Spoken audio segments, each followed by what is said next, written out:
Yeah. Family, y'all. Just keep it tight, keep it tight, keep it tight. All right. Yeah. Here we go. Aristotle's works. So what did Aristotle write? We remember that Plato wrote lots of works. Many of them were dialogues that had to do with Socrates. And then after Socrates died, he wrote many other published works. Plato taught in the academy. How many lectures do we have from Plato? We don't have his lectures. We have his books, but we don't have his lectures. With Aristotle, what we're going to see is just the opposite. We have his lectures at the Lyceum. We don't have his books. So there are three periods of Aristotle's writings. We divide them into the time that he spent with Plato. And then after that comes the period of his activity in Assos and Mytilene. And then after that, the final period is his time at the Lyceum in Athens. So we start with his time at Plato. What was he writing when Plato was still alive? While Plato was alive, what we're going to see is that Aristotle closely adhered to Plato in terms of content and form. One of the works that he wrote at that time was De Anime, on the soul. And that had to do with Plato's doctrine of recollection of the forms during our pre-existence. Say what in English? So, Plato was saying how it was that our souls existed before we were born. Our souls existed outside of our body, and they knew these forms. Our souls knew the good. Our souls knew beauty. Our souls knew justice with a capital J. And then we're born into these bodies, and what happens? Now we have to relearn these things through the things that we see that are good or beautiful or just. So this whole theory of the forms we're going to see in Aristotle's work, which closely mirrors Plato's work on the soul. He's going to have arguments for the immortality of the soul, how it is that we as human beings have this thing, let's call it a soul, that outlives us. When you die, good news, it's just your body that dies. What happens? There's another part of you that lives on. What do we call that? We call that the soul. So we remember from last week that Plato had arguments for the immortality of the soul in his work called the Phaedo. So Plato had arguments for the immortality of the soul. His student is going to have arguments for the immortality of the soul as well. So Aristotle, during this time in his life, he presumes pre-existence, that our souls were around before we were born. He presumes substantiality of the soul, that the soul is a thing, and also that the forms are things. He presumes the substantiality of the forms as well. And he says that the soul's normal state is apart from the body. Think of that for a moment. That the union of the soul and the body is sort of like an illness. You know, the soul just can't wait to shake this body. You know what I mean? I mean, how's that for a view of human life? It's sort of like your soul cannot wait to get out of you and get back to the blessed state that it was in before entering your feeble body. The Protrepticus, another work by Aristotle, was a letter that he wrote to Temison of Cyprus. So we've talked of epistolary literature, like St. Paul's letters. That's essentially what we have here in this work. St. Paul wrote his letters. Aristotle wrote a letter to Temison of Cyprus, and we call it the Protrepticus. In there, it states that philosophers contemplate forms and not imitations of forms. Ooh, remember that idea from last week? What does the true philosopher do? The true philosopher focuses up here on good with a capital G, rather than on all the good things of the world. There's so many good things on the world, and we could focus on those things. Instead of doing that, the philosopher goes to the next level and focuses on the forms. On the good with a capital G, beauty with a capital B, justice with a capital J. He emphasizes the worthlessness of earthly goods. Ooh, think Alexander the Great with his empty hands outside the coffin, right? That concept. That this life is the death or the tomb of the soul. What an outlook. I mean, essentially the soul is waiting to get out of jail, right? The soul is waiting to spring from this tomb that it's in. Dying is really new life. Also during this time he wrote the oldest part of the physics and of the logical works. Those date to this period as well, but we'll come back to those in just a moment and we'll explore them in greater depth. The next period of his life then we call his activity in Assos and Mytilene. So when he left Athens, now what's going to happen, Plato is dead. He goes to Turkey, the city of Assos, and he begins teaching at his own branch of the academy. So now he's going to start developing his own ideas. He's going to start diverging more from his master Plato. He's going to start adopting a more critical stance toward the academy. So first of all, he's going to start criticizing the Platonic forms. How interesting that is, in his early works, he was advocating for the forms. What's going to happen now? He's going to start looking more closely. He's not at the Peripatos yet, the walking school, but he's walking and having some conversations with a few people and beginning to see how it is that Plato, there's just something about this theory that's not fitting with him. It's just not jiving.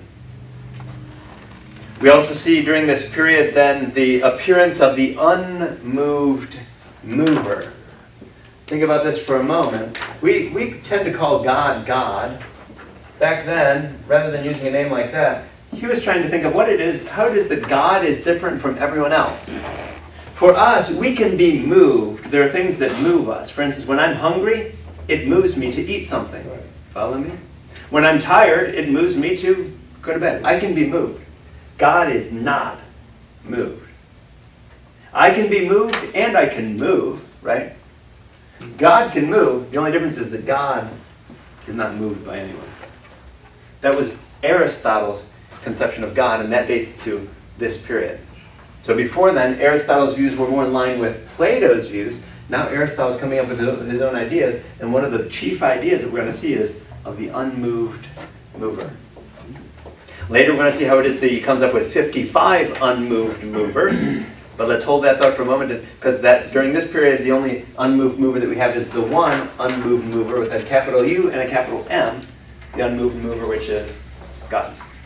God moves this world, but is not moved by anything else.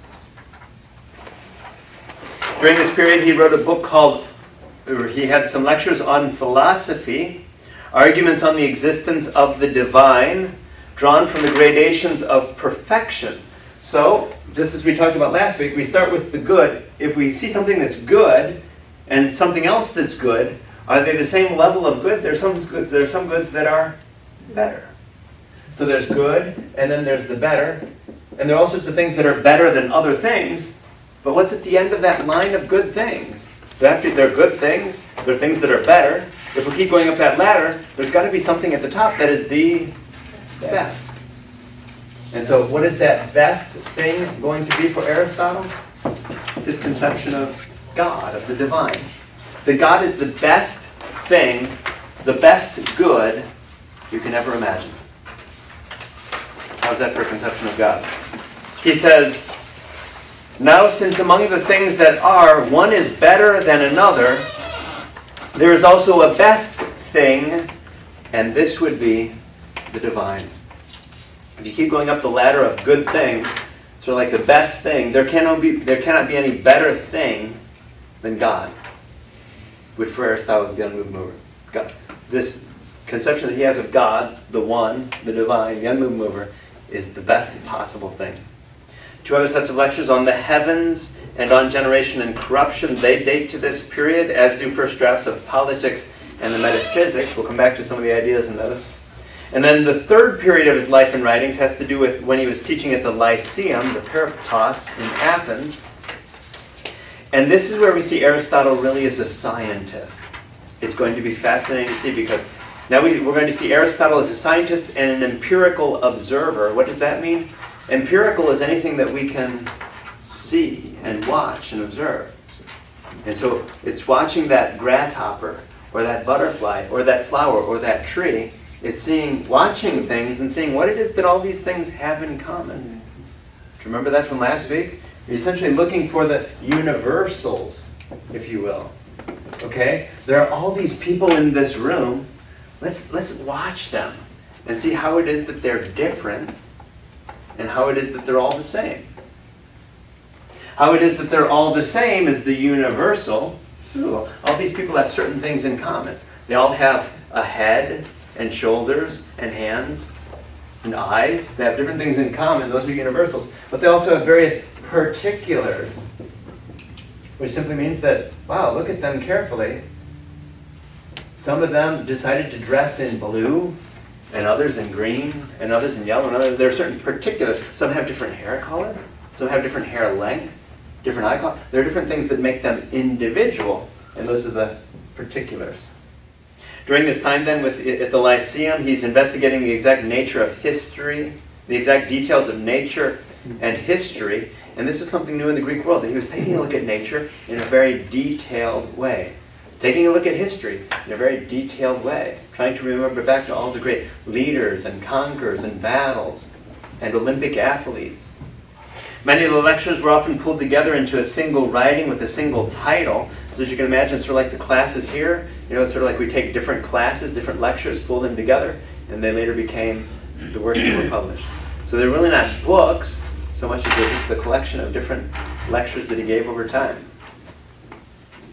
We see there the names of some of his logical works, called the Organon. They include his books, his lectures on categories, on interpretation, prior analytics, posterior analytics, topics and sophistical fallacies, going back to the sophists, if we remember them, the ones who were training people to be able to win arguments, regardless of whether or not it was right or good or true. His metaphysical works include the Metaphysics, which is a complex work. We'll dive into some of those topics this evening. Works on natural philosophy, natural science, and psychology. Do we get a sense already of how many different fields he's going into? So we see there physics, meteorology. I mean, for him, imagine, here he was surrounded with other students and other teachers at the Lyceum, and they're just thinking through all these things together. Meteorology. What causes the clouds to do that, right? They're studying all these things. They're studying the histories of animals, the progression of animals, the motion of animals, the generation of animals. On the short treatises on nature, we see how it is that, for instance, with the short treatises on nature, he talks about perception and memory and sleeping and waking and long life versus short life, life and death. He's just thinking of various issues that all these people are thinking through together. He wrote works on ethics and on politics, including the great ethics and the Nicomachean ethics. Aristotle is probably most known for his metaphysics and for his ethics. So a large portion of this evening will simply be on Aristotle's ethics. He also wrote works on aesthetics or art, history and religion, rhetorics, poetics, records of dramatic performances and victors at the Olympic and the Pythian Games. He was just interested in recording all of this. Okay, let's go back and let's try to remember all of the victors and all of the Pythian Games as far back as we can remember them. So that was a lot of works, a lot of lectures, a lot of writing. Did he write all of that? We're just imagining with all those minds that he was surrounded by, that his name is on them, right, but he was more supervising the work than actually writing every single word. So how interesting that Aristotle likely supervised all these works, though many of them, according to what's written in them, were entrusted to others. So that, for instance, we know that many of the works on natural philosophy were entrusted to Theophrastus, the works on math and astronomy to Eudemus of Rhodes, the works of medicine to Meno. So he's studying all these topics, but more than him just studying it, it's him supervising the investigation, the research is being done by others. Finally, Father Fred says, Aristotle was drawn to the scientific and the empirical. He was really a scientist. Father Fred says, one can but marvel at the catholicity of his interests and the scope of his aims. Which means what in English? That Aristotle was Catholic? Catholicity, remember, is a word that means universal. His aims were really universal. He wasn't just interested in one field. You name it, he was writing something on it. Politics, ethics, rhetoric, art, beauty, math. He was science. He was in so many different fields of study. Psychology, metaphysics. Almost a sort of university he had there. We didn't use the word universities back then, but this Lyceum was quite the institution of learning.